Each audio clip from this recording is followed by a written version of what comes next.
Praise the Lord, ஹல்லேலூயா. கர்த்தருடைய நாமம் மகிமைப்படுவதாக. பிரியமான தேவனுடைய பிள்ளைகளே, இந்த நாளிலும் உங்களை இந்த நிகழ்ச்சியின் வழியாக சந்திப்பதிலே கர்த்தர் கொடுத்த இந்த மேலான கிருபைக்காக நான் கர்த்தரை துதிக்கிறேன். ஆண்டவருடைய நாமம் மகிமைப்படுவதாக. நம் மூலமாக கர்த்தர் இப்படி மிகப்பெரிய காரியங்களை இந்த தேசத்தில் செய்து வருகிறதற்காக நான் கர்த்தரை துதிக்கிறேன். ஆமென். உங்களுக்காக நான் கர்த்தரை ஸ்தோத்திரம் பண்ணுகிறேன்.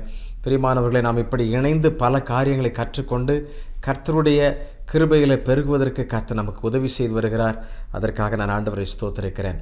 இந்த தொடர்ச்சியாக இந்த நாட்களில் சாதனை படைத்த பெண்களை குறித்து நாம் தியானித்து வருகிறோம். அப்படி வேதத்திலும் சரி, இந்த பூமியிலும் வரலாற்று பணியிலே, மிஷினரி பணியிலே, இப்படி பல்வேறு விதங்களிலே சாதனை படைத்த அருமையான பெண்மணிகள் எப்படி வாழ்ந்திருக்கிறார்கள், அவருடைய வாழ்வு எப்படி இருந்திருக்கிறது என்பதை குறித்து தொடர்ச்சியாக தியானித்து கொண்டிருக்கிறோம். ஆண்டவர் அதை ஆசீர்வதித்து வருகிறார். அநேக பெண்களுக்கு அது ஒரு பெரிய சவாலாக, சாட்சியாக, அவருடைய வாழ்க்கையின் மாற்றத்திற்கு அது ஒரு மிகப்பெரிய உறுதுணையாக இருக்கிறது என்பதை அவர்கள் தொடர்ந்து சொல்லி வருகிறதை பார்க்கிறேன். அநேகர் தொலைபேசியிலையும், அது மாத்திரமல்ல, நேரிலே பார்க்கும் பொழுது, ஊழியங்களுக்கு பல இடங்களுக்கு செல்லும் பொழுது அவர்கள் பேசுகிறதை குறித்து நான் கேள்விப்பட்டு அதிகமாக என் கர்த்தரை துதிக்கிறேன். ஆண்டவர் இன்றைக்கும் நம்மோடு கூட பேசுவாராக. இன்றைக்கும் நம்மோடு கூட அவர் இடைபடுவாராக. பிரியமானவர்களை, இன்றைக்கும் மிக முக்கியமான ஒரு பெண்களை குறித்து, இயேசுவோடு கூட வாழ்ந்த பெண்கள், இயேசுவோடு கூட ஊழியத்தில் உதவி செய்த பெண்கள், இயேசுவுக்கும் ஊழியத்திற்கும் உறுதுணையாக இருந்த பெண்களை குறித்து உங்களோடு கூட பகிர்ந்து கொள்ளும்படியாக நான் வந்திருக்கிறேன். ஆண்டவர் நம்மோடு கூட பேசுவாராக. ஆண்டவர் இந்த பூமியிலே வாழ்ந்திருந்த காலத்தில் இயேசு கிறிஸ்துவும் பெண்களும் எப்படி அவர்களோடு கூட தொடர்பில் இருந்தார்கள், எப்படி செயல்பட்டார்கள், அவர்கள் எப்படி ஊழியத்திற்கு உதவினார்கள் என்பதை குறித்து பல காரியங்களை இந்த சுவிசேஷ புத்தகத்தில் நாம் பார்க்க முடிகிறது. அதில் இன்றைக்கு உங்களோடு கூட பிரத்யேகமாக லூக்கா எழுதின சுவிசேஷத்தில் கர்த்தர் எப்படி மிக பிரம்மாண்டமான காரியத்தை செய்திருக்கிறார் என்பதை உங்களோடு கூட லூக்கா எழுதின அந்த அருமையான வைத்தியர், அவன் எப்படி கர்த்தருடைய ஊழியத்திலே பெண்கள் உறுதுணையாக இருந்தார்கள் என்பதை நான் உங்களோடு கூட அடிக்கோடிட்டு காண்பிக்க வேண்டும் என்று சொல்லி விரும்புகிறேன். ஆண்டவருடைய ஊழியத்தில் பெண்கள் எவ்விதம் செயல்பட்டிருக்கிறார்கள் என்பதை இதிலிருந்து நாம் பல்வேறு காரியங்களை நாம் அறிந்து கொள்ள முடியும். ஆண்டவர் நம்மோடு கூட தொடர்ந்து பேசுவாராக. நீங்கள் ஜெபத்தோடு கூட இணைந்திருங்கள், பாருங்கள், கேளுங்கள், மற்றவர்களுக்கும் இதை பகிருங்கள். கர்த்தருடைய நாமம் இதன் மூலமாக மகிமைப்படுவதாக. ஆண்டவர் மிக பெரிய காரியங்களை நம்முடைய வாழ்விலும் செய்வாராக, நம் மூலமாக மற்றவருக்கும் செய்வாராக. ஆம், தேவனுடைய ராஜ்யம் என்பது அது ஒரு தனிப்பட்ட மனிதனுக்கு மாத்திரமல்ல, தனிப்பட்ட ஒரு நாட்டிற்கு மாத்திரமல்ல, தனிப்பட்ட ஒரு இனத்திற்கோ குழுவிற்கோ மாத்திரமல்ல. தேவனுடைய வீடு அனைவருக்கும் பொதுவானது. ரட்சிக்கப்படுகிறவர்கள் அனுதினம் அவருடைய சபையிலே சேர்ந்து அவர்கள் தங்களை பலப்படுத்தி கொண்டு கர்த்தருடைய வசனத்திலே தங்களை உறுதிப்படுத்தி கொண்டு கிறிஸ்துவோடு கூட அவர்கள் வாழ ஆரம்பிப்பார்கள். நித்திய ராஜ்யத்தின் பங்குள்ளவர்களாக மாறிவிடுகிறார்கள். ஆகவே இந்த நாட்களில் கர்த்தர் நமக்கு இப்படிப்பட்ட வாய்ப்புகளை தந்திருக்கிறார். இந்த டெக்னாலஜி, இதன் மூலமாக பல்வேறு விதங்களிலே கிறிஸ்துவின் சுவிசேஷம் பல குடும்பங்களுக்கு சென்று அவருடைய இருதயத்தின் காயத்தை ஆற்றுகிறது, அவருடைய பிரச்சனைகளை தீர்க்கிறது, அவர்களுடைய வாழ்க்கையில் தொடர்ச்சியாக வந்த தொடர் போராட்டங்களை முற்றுப்புள்ளி வைக்கிறது. எது? கர்த்தருடைய வார்த்தை. அது ஜீவனாக இருக்கிறது, பலனுள்ளதாக இருக்கிறது, ஆவியாக இருக்கிறது. உங்களுடைய வாழ்க்கையிலும் இன்றைக்கு கர்த்தர் அற்புதம் செய்ய வல்லமையுள்ளவராக இருக்கிறார். இதை கேட்கிற நீங்கள் ஜெபத்தோடு கூட அமர்ந்திருந்து கேளுங்கள்.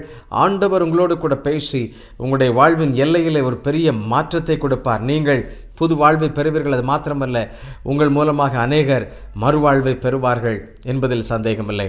லூக்கா எழுதின சுவிசேஷத்திலே நீங்கள் தொடர்ச்சியாக பார்ப்பீர்கள் என்றால், முதலாவதாக இயேசுவுக்கு தாயாக இருந்த மரியாள், யோசேப்பு, மரியாள், இவர்களுடைய வாழ்வை குறித்து பார்க்க முடிகிறது. லூக்கா 1 அதிகாரம் 28 வசனத்தில் அங்கே இப்படி சொல்லப்பட்டிருக்கிறது. என்ன சொல்லப்பட்டிருக்கிறது? அவள் இருந்த வீட்டில் தேவதூதன் பிரவேசித்து, கிருபை பெற்றவளை வாழ்க, கர்த்தர் உன்னுடனே இருக்கிறார், ஸ்திரீகளுக்குள்ளே நீ ஆசீர்வதிக்கப்பட்டவள் என்றான். ஒரு தேவதூதன் அவருடைய வீட்டிற்குள்ளாக பிரவேசித்து யோசேப்பு சேர்த்து கொள்ள ஐயம் கொண்டிருந்தான், அச்சத்தோடு கூட இருந்தான். அந்த சூழ்நிலையிலே ஆண்டவர் தூதனை அனுப்பி அங்கே தெளிவாக பேசுகிறதை பார்க்கிறோம். என்ன சொல்லப்பட்டு? கிருபை பெற்றவளே நீ வாழ்க என்று சொல்லப்பட்டிருக்கிறத பார்க்கிறோம். அல்லேலூயா.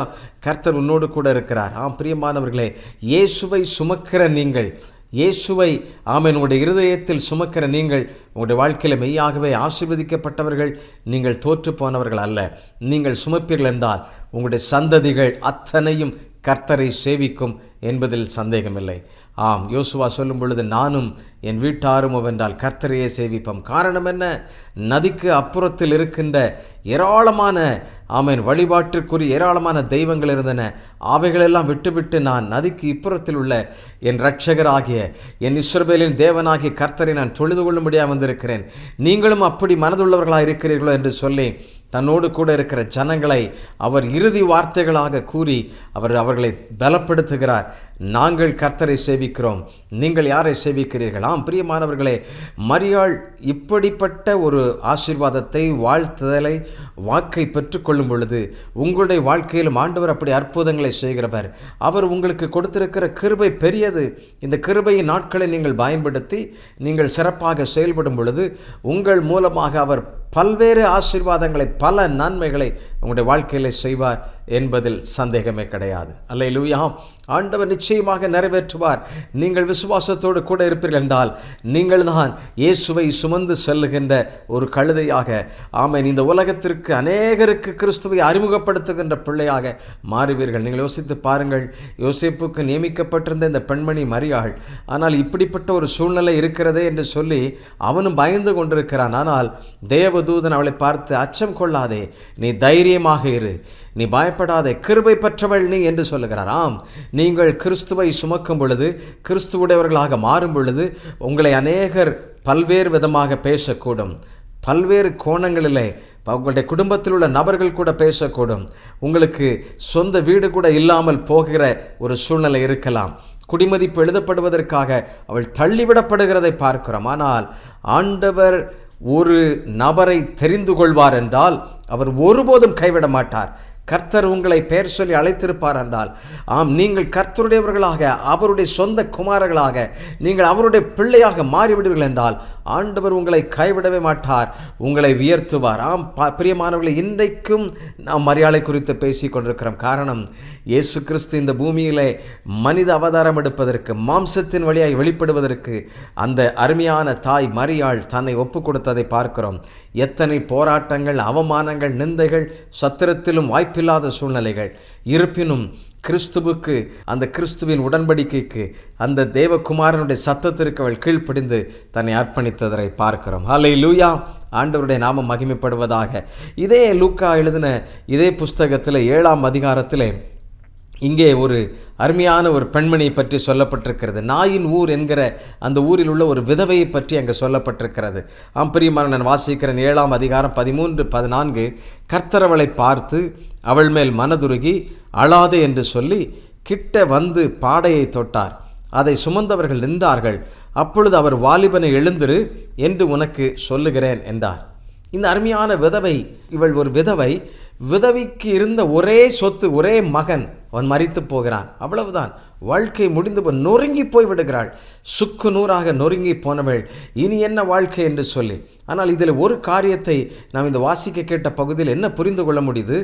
அநேக கிராமத்து மக்கள், ஏராளமான பேர் வந்திருந்தார்கள் என்று சொல்லப்பட்டிருக்கிறது. அப்படி என்றால் அவள் ஒரு சாட்சியான வாழ்வை அங்கு வாழ்ந்திருக்கிறதை பார்க்க முடிகிறது. அது மாத்திரமல்ல, எல்லோரோடும் நல்ல உறவிலே அவள் இருந்திருக்கிறதை நாம் அறிய முடிகிறது. ஆகவே தான் இந்த கடைசி உறவும், அவளுடைய உறவும் கடைந்து போனதே, மரித்து போனதே என்று சொல்லி அவளுக்கு ஆறுதலாக, அவளுக்கு நன்மையை செய்யும்படியாக, அவளுக்கு உதவி செய்யும்படியாக அநேக திரளான மக்கள் அங்கே கூடி வந்திருந்தார்கள். இயேசுவும் அங்கே வந்த பொழுது இந்த சம்பவம் அங்கே நடக்கிறதை பார்க்கிறோமா? பிரியமானவர்களே, ஆண்டவர் வரும் பொழுது சும்மா இருப்பாரா? எந்த ஒரு காரியத்திலையும் குறைவு இருக்கும் பொழுது, அவருடைய வாழ்க்கையே உடைந்து போன சூழ்நிலை இருக்கும் பொழுது, இந்த நாயின் ஒரு விதவையை பார்த்து அவள் சொன்ன வார்த்தை என்ன வார்த்தை பாருங்கள். நீ அழாதே என்று சொல்லுகிறாள். அழாதே, பயப்படாதே என்று சொல்லி தெளிவாக சொல்லி என்ன சொல்கிறார்? அந்த பாடையை தொட்டு, வாலிபனே எழுந்திரு என்று சொல்ல கர்த்தர் அற்புதம் செய்கிறதை பார்க்கிறோம். உங்களுடைய வாழ்க்கையிலும் பல்வேறு நிலைகளிலே நீங்கள் பல போராட்டங்களை சந்தித்து கொண்டிருக்கலாம். நாம் எண்ணியிருந்த நம்முடைய பிள்ளைகள் இப்படி ஆனார்களே, நம்முடைய வாழ்வும் இப்படி போய்விட்டதே என்று சொல்லி நீங்கள் பல நேரங்களிலே தவிப்புக்குள்ளாக இருக்கலாம். கவலைப்படாதிருங்கள். இயேசு நமக்காக உதவி செய்கிறவர். எந்த நிலையிலும் எந்த சூழ்நிலையிலும் அவர் நமக்காக இறங்கி வருவார், அற்புதங்களை செய்வார். அன்றைக்கு வந்தாரே இன்றைக்கு வருவாரா என்று சொல்லி ஒருவேளை நீங்கள் எண்ணக்கூடும். பிரியமானவர்களே, அவர் எப்பொழுதும் நம்மோடு கூட இருப்பவர் என்பதை மறந்து விடாதீர்கள். புதிய ஏற்பாட்டில் பெண்களுக்கு ஒரு மிகப்பெரிய சிறந்த இடம் கொடுக்கப்பட்டிருக்கிறது என்பதை நீங்கள் மறந்துவிடவே கூடாது. பிரியமானவர்களே, யூத மதத்தில் இருந்த அநேகர் அந்த ரபிகள் என்ன செய்வார்கள்? பெண்களை முன்னிலைப்படுத்துவதை அவர்கள் விரும்பவில்லை. நீங்கள் இன்றைக்கும் பார்ப்பீர்கள் என்றால் அவருடைய பெண்கள் எல்லாம் கணவன் வரும்பொழுது அவர்கள் இருக்க மாட்டார்கள். வீட்டில் அநேக ஆண்கள் வரும்பொழுது அவர்கள் உள்ளே இருப்பார்கள், வெளியே வந்து அவர்களை வரவேற்பதில்லை. அப்படிப்பட்ட ஒரு வழக்கம் இருந்தது. ஆனால் இயேசு கிறிஸ்து இந்த பூமிக்கு வந்து சுவிசேஷ பணியாற்றும் பொழுது கிறிஸ்துவுக்கு அநேக பெண்கள் அங்கே உதவி செய்கிறதை பார்க்கிறோம். ஆகவே தான் யூத மத தலைவர்களும் யூத மத குலத்தின் அநேக மக்களும் அவரை வெறுக்கிறதை பார்க்க முடிகிறது. நம்முடைய கலாச்சாரத்திற்கு விரோதமாக நிற்கிறார்களே என்று சொல்லி அநேக நேரங்களில் அவர்கள் பேசியதை நாம் பார்க்கிறோம். இன்றைக்கும் கூட நம்முடைய கலாச்சாரத்திற்கு விரோதமாக கிறிஸ்தவர்கள் நிற்கிறார்கள் என்று சொல்லி பல இடங்களிலே பேசப்படுகிறதை பார்க்கிறோம். பிரியமானவர்களே, நாம் கலாச்சாரத்திற்கு விரோதமானவர்கள் அல்ல, மாறாக நாம் அனைவரும் கிறிஸ்துவிற்கு உரியவர்கள், கிறிஸ்துவிற்கு சமமானவர்கள் என்பதை மறந்துவிடக்கூடாது. வானத்தையும் பூமியையும் படைத்த கடவுளை மனித அவதாரம் எடுத்து இந்த பூமிக்கு வரும் பொழுது மனிதனே கடவுள் படைக்கின்றார். ஆணும் பெண்ணுமாக அவர் சிருஷ்டிக்கார். அந்த சிருஷ்டித்த அந்த மனிதனை சந்திக்கும்படியாக, விடுதலையாக்கும்படியாக அவர் இறங்கி வரும் பொழுது அவர் ஆணை மாத்திரம் சந்தித்து செல்வார் என்றால் நீங்கள் என்ன எண்ணுவீர்கள்? ஒரு ஆணாதிக்கம் கொண்ட ஒரு மனிதன் என்று சொல்ல முடியும். பிரியமானவர்களே, அப்படிப்பட்ட சூழ்நிலை அவர் தவிர்க்கின்றார். இங்கே அநேக பெண்கள் அவருக்கு உதவி செய்கிறதை நாம் பார்க்க முடிகிறது. அவருடைய பிறப்பு முதல் அவருடைய இறப்பு வரை அநேக பெண்கள் உறுதியாக கூட நிற்கிறதை நாம் காண முடிகிறது. பிரியமானவர்களே, அவர்கள் அத்தனை சாட்சியாக சவாலாக வாழ்ந்திருக்கிறார்கள். உங்களுடைய வாழ்க்கையில் நீங்கள் அப்படி உங்களுடைய வாழ்வின் பிறப்பு முதல் இறப்பு வரை நீங்கள் கிறிஸ்துவை உறுதியாக பற்றி கொண்டு கிறிஸ்துவுக்கு சாட்சியாக கிறிஸ்துவை வெளிப்படுத்துகிற பிள்ளைகளாக இருக்க முடியுமா? ஆண்டவர் நம்மை அழைக்கிறார். இன்னொரு பெண்ணை குறித்து நான் உங்களுக்கு சொல்ல வேண்டும் என்று சொல்லி விரும்புகிறேன். இதை லூக்கா எழுதின சுவிசேஷம் 10ஆம் அதிகாரம் 38ஆம் வசனத்திலிருந்து 42ஆம் வசனம் வரைக்கும் அங்கே என்ன சொல்லப்பட்டிருக்கிறது பாருங்கள். பிரியமானவர்களே, அங்கே அருமையாக மார்த்தாள் மரியாள் என்கிற ஒரு பெண்ணை குறித்து அங்கே அருமையாக சொல்லப்பட்டிருக்கிறது. மார்த்தாள் மரியாள் என்கிற பெண் அங்கே என்ன சொல்லப்பட்டிருக்கிறது? மார்த்தாள் மரியாள் வீட்டில் அவர் எப்பொழுதும் தங்கியிருந்ததை நாம் பார்க்கிறோம். ஒரு குடும்பமாக லாசரு அவருடைய சகோதரன் அவருடைய வீட்டில் அவர் எப்பொழுதும் தங்கியிருக்கிறார். ஊழியத்தில் வந்து அவர்களோடு கூட உணவு உண்கிறார், புறப்பட்டு செல்கிறார். சீஷர்களும் வந்திருக்கின்றார்கள், அவர்களோடு கூட தங்கியிருக்கிறதை நான் பார்க்க முடிகிறது. நான் வசனங்களை வாசிக்கிறேன், நீங்கள் கேளுங்கள். 10, 39, 40, 41, 42. அவளுக்கு மரியாள் எண்ணப்பட்ட ஒரு சகோதரி இருந்தாள். அவள் இயேசுவின் பாதத்தருகே உட்கார்ந்து அவருடைய வசனத்தை கேட்டுக்கொண்டிருந்தாள். மார்த்தாளோ பற்பல வேலைகளை செய்வதில் மிகவும் வருத்தமடைந்து அவரிடத்தில் வந்து, ஆண்டவரே, நான் தனியே வேலை செய்யும்படி என் சகோதரி என்னை விட்டு வந்திருக்கிறதை குறித்து உமக்கு கவலை இல்லையா? எனக்கு உதவி செய்யும்படி அவளுக்கு சொல்லும் என்றாள். இயேசு அவளுக்கு பிரதியுத்தரமாக, மார்த்தாளே மார்த்தாளே, நீ அநேக காரியங்களை குறித்து கவலைப்பட்டு கலங்குகிறாய். தேவையானது ஒன்றே. மரியாள் தன்னை விட்டு எடுபடாத நல்ல பங்கை தெரிந்து கொண்டாள் என்றார். மரியாள் தன்னை விட்டு எடுபடாத ஒரு நல்ல பங்கை அங்கே தெரிந்து கொண்டாள் என்று சொல்லி பார்க்கிறோம். பிரியமானவர்களே, ஒருவள் கர்த்தருடைய வசனத்தை கேட்டுக்கொண்டே இருக்கிறாள். மார்த்தாள் என்ன செய்கிறாள்? அங்கே வேலை செய்து கொண்டே இருக்கிறாள். பிரியமானவர்களே, இதில் நாம் வாசிக்கும் பொழுது ரொம்ப அழகாக சொல்லப்பட்டிருக்கிறது. உமக்கு கவலை இல்லையா? நான் மாத்திரம்தான் வேலை செய்கிறேன். நிறைய குடும்பத்தில் இப்படிப்பட்ட ஒரு கேள்வி இருக்கிறது இல்லையா? சில பெண்கள் ஹாயாக உட்கார்ந்த மாதிரி இருக்கும். சில பெண்கள் மாத்திரம் எப்பொழுதும் அடுப்படியில் வேலைகளை செய்துட்டு இருக்க முடியும். சில பெண்களுக்கு தான் எப்பொழுதும் வேலை இருந்துகிட்டே இருக்கும். வீடை கூட்டுவாங்க, சமைப்பாங்க. அது மாத்திரமல்ல, பல வேலைகளை, தொழுவங்களில் இருக்கிற ஆடுகளை, மாடுகளை, கோழிகளை சுத்தம் செய்வது, வயலுக்கு சென்று பொருளை விசாரிப்பது, இப்படி ரொம்ப பிஸியாக இருக்கிற பெண்களை, கிராமத்து பெண்களை நான் பார்த்துருக்கிறேன். எள்ளளவும் சளைக்காமல் ஆண்களைப் போல ஈடாக நின்று இப்படி வைராக்கியமாக இருந்து பணியாற்றுகின்ற அந்த ஏராளமான பெண்கள் அவருடைய குடும்பங்களிலே ஆசீர்வதிக்கப்பட்டவர்கள். எத்தனை போராட்டங்கள் வந்தாலும் கர்த்தர் அவர்களை பலப்படுத்துகிறவராக இருக்கிறார். பிரியமானவர்களே, இந்த மார்த்தாளோ பல வேலைகளை செய்து அவளுடைய வாழ்க்கையிலே அவள் மிகவும் சோர்ந்து போகிறதை பார்க்கிறோம். ஆகவே தான் மிகவும் வருத்தம் அடைந்து என்று சொல்லப்பட்டிருக்கிறது. அவரிடத்தில் வந்து, நான் தனியே வேலை செய்யும்படி என் சகோதரி என்னை விட்டு வந்திருக்கிறதை குறித்து உமக்கு கவலை இல்லையா? எனக்கு உதவி செய்யும்படி அவளுக்கு சொல்லும் என்றாள். மரியாள் அவருடைய பாதத்திற்கே உட்கார்ந்து வசனங்களை கேட்டு, வசனம் எனக்கு பசியாற்றும் உணவுன்னு சொல்லுகிறது போல் அந்த வசனமே போதும் அப்படின்னு சொல்லி உட்கார்ந்துட்டே இருக்கிறார். ஆனால் மார்த்தாள் இயேசுவுக்கு போஜனம் கொடுக்கணும், இந்த மாம்சம் தொடர்ச்சியாக வேலை செய்யணும்னா இயேசுவுக்கு போஜனம் கொடுக்கணும், அதுவும் சரியான வேலை தான். ஆனால் ரெண்டுக்கும் வித்தியாசங்கள் இருக்கிறது. அது மாம்ச உணவு, இது ஆவிக்குரிய உணவு. இந்த 2 வகையான உணவும் கண்டிப்பாக அவசியமானது. ஆனால் முதலாவது ஆவிக்குரிய உணவு என்பதைத்தான் ஆண்டவர் இங்கே வெளிப்படுத்துகிறதை பார்க்கிறோம். இதை குறித்து நாம் கவலைப்பட வேண்டிய அவசியம் இல்லை. மார்த்தாள், உமக்கு கவலை இல்லையா அப்படின்னு சொல்லும் பொழுது தான் அதில் நம்ம புரிந்து கொள்ள வேண்டியிருக்கிறது. உலக பிரகாரமான வேலைகள் எப்பொழுதும் இருந்து கொண்டே தான் இருக்கும். எப்பொழுதும் நமக்கு அநேக வேலை பழுக்கள் இருக்கும். இன்றைக்கு நிறைய பேர் கிறிஸ்துவுக்கு முதலிடம் கொடுக்காமல் வேலைக்கு முதலிடம், செய்யும் தொழிலே தெய்வம் அப்படின்னு சொல்லி நிறைய பேர் எழுதி போட்டிருப்பாங்க. அந்த மாதிரி இன்றைக்கி நிறைய ஒர்க் அடிக்ட்னு சொல்லுவாங்க. வேலைக்கு அவங்க அடிமைப்பட்டிருக்கிறாங்க. வேலை மிக முக்கியமானது தான். ஆனால் அதற்கென்று கொடுக்கப்பட்டிருக்கிற நேரம், அதற்கென்று செய்ய வேண்டிய மிக முக்கியமான காரியம், அதோடு கூட குடும்பத்திற்கு கொடுக்க வேண்டிய நேரங்கள், குடும்பத்தோடு செலவிடப்பட வேண்டிய பிள்ளைகளோடு திட்டமிட்டு செய்ய வேண்டிய காரியங்கள், இவைகளை மறந்துவிடக்கூடாது. சிலர் குடும்பத்தையே மறந்து விடுவார்கள். அதெல்லாம் பெண்களுடைய வேலை என்று சொல்லி விட்டு விடுவார்கள். அப்படியல்ல பிரியமானவர்களே, பெண்களுக்கும் பல நேரங்களிலே ஆண்களுடைய உதவி தேவை இருக்கிறது என்பதை மறந்து விடாதிருங்கள். குடும்பத்தின் தலைவன் ஆண், அது பெண் அல்ல, மறந்து விடாதீர்கள். குடும்பத்திற்கு ஆண் தலைவனாக இருக்கும் பொழுது பெண் உறுதுணையாக இருந்து பணியாற்றி கொண்டிருக்கிறாள். ஆகவே திட்டமிடுகிறவர்கள் 2 பேரும் இணைந்து தான் திட்டமிடுகிறார்கள் என்பதை மறந்துவிடக்கூடாது. ஆண் ஆதிக்கம் கொண்ட பல குடும்பங்கள் இருக்கிறது, சில குடும்பங்களில் பெண் ஆதிக்கம் கொண்ட குடும்பங்கள் இருக்கிறது. அப்படி இருக்கக்கூடாது. கிறிஸ்து அனைவரையும் சமமாக பார்க்கிறார். ஆகவே தான் மனிதன் தனிமையாக இருப்பது நல்லதல்ல என்று சொல்லி அவனுக்கு துணையாக ஒரு விலா எலும்பை அங்கே உருவாக்குகிறதை பார்க்கிறோம். ஆக நீங்கள் கவலைப்பட்டு கொண்டு இராதிருங்கள், இயேசு நம்மோடு இருக்கிறார், எல்லாவற்றையும் அவர் செய்து முடிப்பார் என்று சொல்லி நீங்கள் மிகுந்த விசுவாசத்தோடு நம்பிக்கையோடு கூட இருக்கும் பொழுது ஆண்டவர் உங்களுக்கு வெற்றியான பாதைகளை தருவார். இன்னும் 2 வசனங்களை நாம் வாசிப்போம். நான் வாசிக்கிறேன், நீங்கள் கவனியுங்கள். லூக்கா 13ஆம் அதிகாரம் 10ஆம் வசனத்தில் இங்கே என்ன சொல்லப்பட்டிருக்கு பாருங்கள். ஒரு கூனியான ஒரு பெண்ணை குறித்து சொல்லப்பட்டிருக்கிறது. ஒரு கூணு அடைந்த ஒரு பெண், அந்த பெண்ணை குறித்து அங்கே சொல்லப்பட்ட வாசிக்கிறேன். 10ஆம் வசனத்திலிருந்து 13ஆம் வசனம். ஒரு ஓய்வு நாளில் அவர் ஜெப ஆலயத்தில் போதகம் பண்ணி கொண்டிருந்தார். அப்பொழுது 18 வருஷமாய் பலவீனப்படுத்தும் ஆவியை கொண்ட ஒரு ஸ்திரீ அங்கே இருந்தாள். அவள் எவ்வளவும் நிமிரக்கூடாத கூனியாயிருந்தாள். இயேசு அவளை கண்டு தம்மிடத்தில் அழைத்து, ஸ்திரியே, உன் பலவீனத்தினின்று விடுதலையாக்கப்பட்டாய் என்று சொல்லி அவள் மேல் தமது கைகளை வைத்தார். உடனே அவள் நிமிர்ந்து தேவனை மகிமைப்படுத்தினாள் என்று சொல்லப்பட்டிருக்கிறது.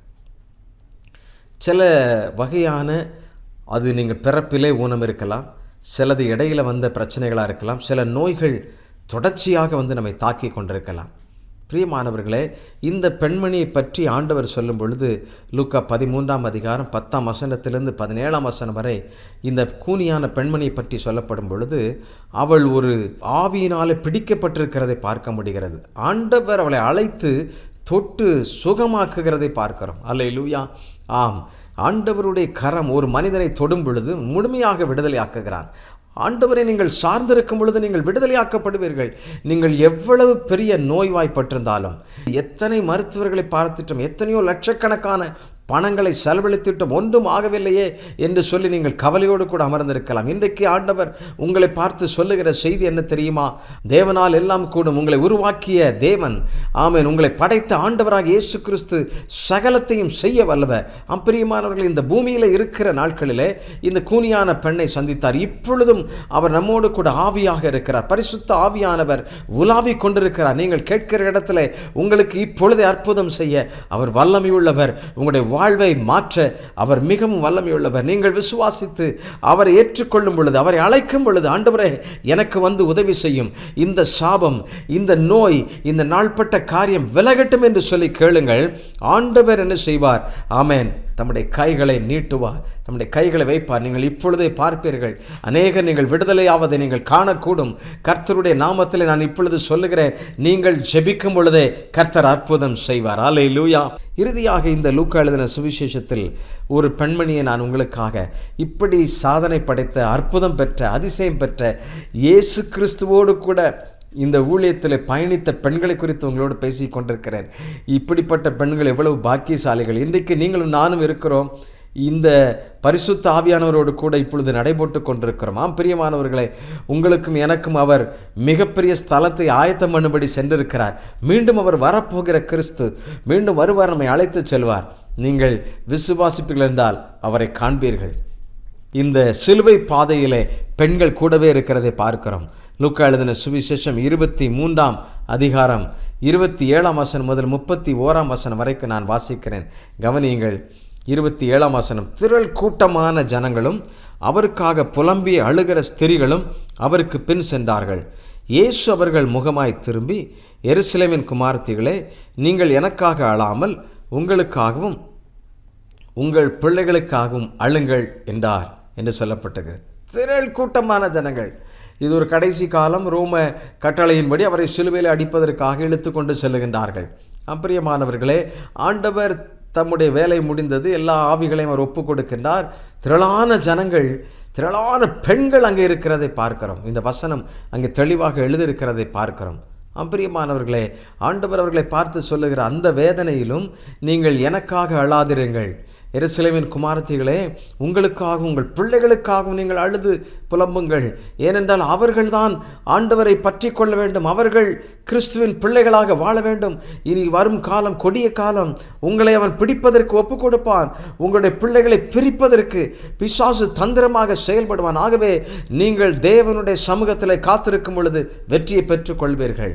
சிலுவையை எடுத்துக்கொண்டு இயேசு நடந்து கொண்டிருக்கும் பொழுது இந்த வார்த்தையை சொல்லுகிறதை பார்க்கிறோம். திரளான ஸ்திரீகளை பார்த்து, நீங்கள் எனக்காக அழாதிருங்கள். பிரியமானவர்களே, ஆண்டவர் நமக்கு கொடுத்திருக்கிற ஒரே ஒரு வாழ்வு. இந்த வாழ்வை கர்த்தருக்கென்று நாம் அற்புதமாக, அதிசயமாக, நம்முடைய சந்ததிகளும் கர்த்தரை சேவிக்கும்படியாக வைராக்கியத்தோடு கூட வாழ்வோம். ஆண்டவர் நமக்கு உதவி செய்வார். பிரியமானவர்களே, அப்படி என்னுடைய வாழ்க்கையிலே எனக்கு ஒரு ஆன்மீக தந்தையாக இருந்த டாக்டர் சாம் கமலேசன் என்கிற ஒரு மிகப்பெரிய அண்ணன் அவர்கள் இருந்தார்கள். இந்த வாழ்க்கையின் ஒரு மிக பிரம்மாண்டமான பேஸ் குரலில் நல்லா பாடுறவங்க. அநேக பாடல்கள், அல்லேலூயா, கர்த்தர் ஏகமாய் துதியுங்கள், ஜீவிக்கிறார் இயேசு ஜீவிக்கிறார், அப்படி பல பாடல்களை பாடியிருக்கிற இந்த அருமையான அண்ணன் இன்றைக்கு நம்மோடு கூட இல்லை. அவர்களுடைய தாயார் மிகவும் பாரத்தோடு அவருடைய ரட்சிப்புக்காக ஜெபித்திருக்கிறார்கள். ஒரு மனிதனுடைய வாழ்வின் வெற்றிக்கு ஒரு பின்னணியத்திலே ஒரு தாயார் ஜெபித்திருக்கின்றார்கள்.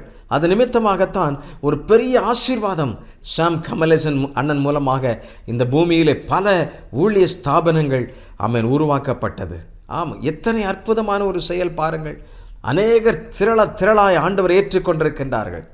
எவ்வளவு அற்புதமான, என்னுடைய வாழ்க்கைக்கும் அவர்கள் ஒரு ஆன்மீக தந்தையாக இருந்து பணியாற்றினார்கள். என்னுடைய வாழ்க்கை ரட்சிக்கப்படுவதற்கு என்னுடைய ஆசிரியர் ஒரு பெண், என்னுடைய தாயார் மிகவும் பாரத்தோடு கூட கண்ணீரோடு அழுது புலம்பினார்கள். அது நிமித்தமாகத்தான் இந்த ரட்சிப்பு எனக்குள்ளாக வந்தது. வாழ்க்கையின் மாற்றம் என்னை தொட்டது. சுவிசேஷ பணிக்கென்று என்னை அர்ப்பணித்தேன். புறப்பட்டு வந்துவிட்டேன், அவ்வளவுதான். சுவிசேஷம் சொல்வதற்காக தேசமெங்கும் பயணித்து கொண்டிருக்கிறோம். எப்படியாகிலும் கிறிஸ்து அறிவிக்கப்பட வேண்டும் என்பதற்காக வைராக்கியமாக இருக்கிறோம். நீங்கள் உங்கள் பிள்ளைகளை அர்ப்பணிக்கிறீர்களா? உங்கள் பிள்ளைகளுக்காக நீங்கள் இப்படி வைராக்கியமாக நீங்கள் ஜெபிக்கின்றீர்களா? ஆண்டவர் நம்மை பார்த்து கேட்கின்றார். 18ஆம் நூற்றாண்டில் வாழ்ந்த ஒரு பெண்மணியை குறித்து உங்களோடு கூட பகிர்ந்து கொள்ள வேண்டும் என்று சொல்லி விரும்புகின்றேன். இங்கிலாந்து தேசத்தில் வாழ்ந்த ஒரு பெண்மணி, சூசனாள் வெஸ்லி என்கிற அவருடைய பெயர். அவருடைய கணவர் சாமுவேல் வெஸ்லி. 2 பேரும் அழகாக சுவிசேஷ ஊழியம் செய்தவர்கள். இந்த 2 பேருக்கும் 19 பிள்ளைகளை ஆண்டவர் கொடுத்தார். 19 பிள்ளைகள். நீங்கள் யோசித்து பாருங்கள், எவ்வளவு பெரிய ஆச்சரியம் பாருங்கள். இந்த குடும்பத்தை நடத்த ஆரம்பிக்கிறார்கள். ஆண்டவர் ஆசீர்வதித்து கொண்டே வருகின்றார். திடீரென்று சடுதியாக ஊழியம் செய்து கொண்டிருந்த ரெவரண்ட் சாமுவேல் வெஸ்லி ஐயா அவர்கள் மரித்து போகின்றார்கள். சூசனாள் வெஸ்லி உடைந்து போகின்றார்கள். ஆகிலும் கர்த்தர் அவளை தேற்றுகின்றார். நான் உன்னோடு கூட இருக்கிறேன், நீ பயப்படாதே என்ற அந்த வார்த்தை அவளை தேற்றுகிறது. அவர்கள் தேற்ற தேற்ற தேற்ற கர்த்தருக்குள் தன்னை திடப்படுத்தி கொள்ளுகின்றார்கள். பிரியமானவர்களே, தன்னுடைய பிள்ளைகளோடு கூட சுவிசேஷ பணிகளை செய்து கொண்டிருக்க கிராமங்களுக்கு சென்று பல நூற்றுக்கணக்கான பிள்ளைகளுக்கும் அவர்கள் கர்த்தருடைய அன்பை சொல்லுகின்றார்கள். இப்படி நூற்றுக்கணக்கான பிள்ளைகள் தினந்தோறும் அவருடைய வீட்டிற்கு முன்பாக வந்து விடுவார்கள். கிறிஸ்துவின் வசனத்தை சொல்ல, அவர்களுக்கு சிறிய உணவு கொடுத்து அவர்களை உற்சாகப்படுத்த அவர்கள் புறப்பட்டு செல்வார்கள். இப்படி ஒரு பெரிய கல்வி சாலை அவர்கள் வீட்டிற்கு முன்பாக ஆரம்பிக்கப்பட்டது. கணவன் இருக்கும் பொழுது பல இடங்களுக்கு சுவிசேஷ பணிக்கு சென்றார்கள். இப்பொழுது என்ன செய்வது? இப்பொழுது ஆயிரக்கணக்கான பிள்ளைகள் அவர்களை தேடி வருகின்றார்கள். அற்புதம் நடக்கிறது, ஆச்சரியம் உண்டாகிறது. பிரியமானவர்களே, அமெரிக்க தேசத்திலிருந்து வந்த சில ஊழியர்கள் என்ன சொல்லுகிறார்கள்? இது எப்படி சாத்தியமாயிற்று? அவர்களுக்கு ஆச்சரியமாக இருக்கிறது. அவர்கள் என்ன சொல்லுகிறார்கள்? உங்களுடைய பிள்ளை யாராவது ஒருவரை எங்களுக்கு ஊழியத்திற்கு தர முடியுமா என்று சொல்ல, ஜான் வெஸ்லி தன்னுடைய தாய்க்கு மிகவும் உறுதுணையாக இருந்து பணியாற்றி கொண்டிருக்கிறார். ஜான் வெஸ்லியின் இடத்துல போய் அவங்க பேசுகிறாங்க. பேசும் பொழுது, தம்பி, நீங்கள் ஊழியத்திற்கு வாங்க, தேசத்தில் பல நாடுகளுக்கு சென்று சுவிசேஷ பணி செய்யணும், அம்மா இங்கே இருந்து செய்யட்டும். ஜான் வெஸ்லி என்ன சொன்னால் தெரியுமா? எங்கள் அம்மா நான் இல்லாமல் வாழவே முடியாது, அவங்களுக்கு தகப்பன் இல்லை, கணவன் இல்லை, ஆகவே நான் இருந்து தான் ஆக வேண்டும். உங்கள் தாயார் அனுமதிப்பார்கள் என்றால் நீங்கள் வருவீர்களா? நிச்சயமாக அவர்கள் அனுமதிக்க மாட்டார்கள், நீங்கள் வேண்டுமானால் கேட்டு பாருங்கள் என்று சொல்ல, அந்த மிஷினரி ஊழியத்திலிருந்து வந்த அந்த அருமையான அண்ணன்மார்கள் கேட்கிறார்கள் தாயாரிடத்தில் போய். தாய் என்ன பதில் சொல்லியிருப்பார்கள் என்று எண்ணுகிறீர்கள்? சூசன்னா வெஸ்லி என்ன சொல்லுகிறார்கள் தெரியுமா?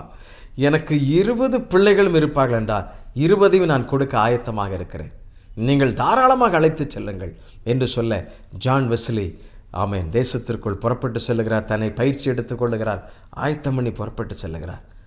அப்படி புறப்பட்டு சென்றவர் அவரோடு கூட அவருடைய தம்பி சார்ல்ஸ் வெஸ்லி அவரும் புறப்படுகிறார். அருமையானவர்களே, இதற்கு காரணம் என்ன? இரவும் பகலும் சூசன்னா வெஸ்லி ஜெபிக்கிற ஒரு தாய். திரள் கூட்டமான பிள்ளைகள் வீட்டிற்கு முன்பாக சுவிசேஷத்தை கேட்டு அவருடைய வாழ்க்கை வெற்றியடைகிறதை பார்த்து பல விரோதிகள், பல எதிர்ப்பாளர்கள் வந்து அவருடைய பசுமாட்டை கொல்லுகின்றார்கள். இந்த பாலை விற்று தானே நீ சாப்பிட்டு கொண்டிருக்கிறாய், இனி வாய்ப்பு இல்லை என்று சொல்லி மாட்டை இரவில் வந்து கொன்று விடுகிறார்கள். அப்படியும் விசுவாசத்தில் வைராக்கியமாக இருந்து வாழ்ந்த அந்த அருமையான சூசன்னா வெஸ்லியை பார்த்தவர்கள் மிகவும் விரோதம் கொண்டு இரவிலே வந்து ஒரு நாள் தீ வைத்து கொளுத்து விடுகிறார்கள், வீட்டை எரித்து விடுகின்றார்கள். கவலை கொள்ளவில்லை. எவ்வளவு போராட்டம் வந்தால் என்ன வந்தாலும் என்ன, கர்த்தருக்காக வாழ்வேன் என்று சொல்லி அந்த பெண்மணி, அந்த தாயார் வைராக்கியமாக இருந்தார்கள். அது நிமித்தமாக ஆண்டவர் இந்த ஜான் வெஸ்லியையும் சார்ல்ஸ் வெஸ்லியையும் அவர்கள் ஊழியத்திற்கென்று அழைத்தார். புறப்பட்டு போனார்கள். பிரியமானவர்களே, இருவரும் சேர்ந்து கர்த்தருடைய சமூகத்தில் ஜெபித்து கர்த்தருடைய ராஜ்யத்தை கட்ட ஆரம்பிக்கின்றார்கள். ஒரு நாளைக்கு குறைந்தது 40 கிலோமீட்டராவது நடந்து செல்லவும் குதிரைகளை பயணிக்கும் அவர்கள் தீர்மானித்து சுவிசேஷ பணியை தீவிரமாக செய்து கொண்டிருக்கின்றார்கள். இந்த ஜான் வெஸ்லி யாரு தெரியுமா? ஆயிரக்கணக்கான சபைகளை ஸ்தாபித்த மெதடிஸ்ட் திருச்சபையினுடைய மிக முக்கியமான உறுப்பினர். அவர்தான் ஸ்தாபகர் ஜான் வெஸ்லி அவர்கள். எனக்கு அருமையானவர்களே, 40,000த்திற்கும் மேற்பட்ட பிரசங்கங்களை உலகெங்கும் செய்து திருச்சபைகளை ஸ்தாபித்திருக்கிறார். இதற்கு காரணம் என்ன? இதற்கு அஸ்திபாரம் என்ன? இந்த தாயினுடைய ஜெபம், கண்ணீரின் ஜெபம், போராட்டத்தின் மத்தியில் உள்ள ஜெபம். உங்களுடைய சந்ததி கர்த்தருக்கென்று வைராக்கியமாக இருக்க வேண்டும் என்று சொல்லி நீங்கள் விரும்புகின்றீர்களா? நீங்கள் பாரத்தோடு ஜெபியுங்கள். கர்த்தர் உங்கள் குடும்பத்தை ஆசீர்வதிப்பார். சார்ல்ஸ் வெஸ்லியை பாருங்கள். ஆயிரக்கணக்கான பாடல்களை, பாமாலை பாடல்களை எழுதிய சார்ல்ஸ் வெஸ்லி உலகமெங்கும் இன்றைக்கும் நாம் பாடிக்கொண்டே இருக்கிறோம். ஆயிரக்கணக்கான பாடல்கள். ஒரு தாயினுடைய ஜெபத்து நிமித்தமாக வந்த அற்புத விளைவு, ஆச்சரியம், எத்தனை பெரிய மகத்துவம் உண்டாயிருக்கிறது பாருங்கள். ஹல்லேலூயா! தேவன் எல்லாவற்றையும் செய்கிறவர். இன்றைக்கு நம்முடைய பிள்ளைகளுக்கு நாம் எதை வைத்து செல்லுகின்றோம்? அவர்கள் வெற்றி பெறுவதற்கு, அவர்கள் கிறிஸ்துவோடு கூட வாழ்வதற்கு எதை நாம் அவர்களுக்கு கொடுக்கின்றோம்?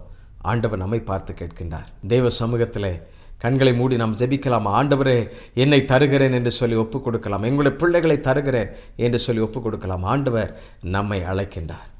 ஒரு தாயாருடைய ஜெபம் ஒரு மிகப்பெரிய மாற்றத்தையும் மிகப்பெரிய ஆசீர்வாதத்தையும் இந்த பூமியிலே கொடுப்பதென்றால், நீங்கள் ஜெபிக்கும் பொழுது உங்கள் சந்ததிகள் கர்த்தரை சேவிக்கும், உங்கள் சந்ததிகள் கர்த்தரை உயர்த்தும். அநேகர் கர்த்தரை அறிந்து கொள்வார்கள்.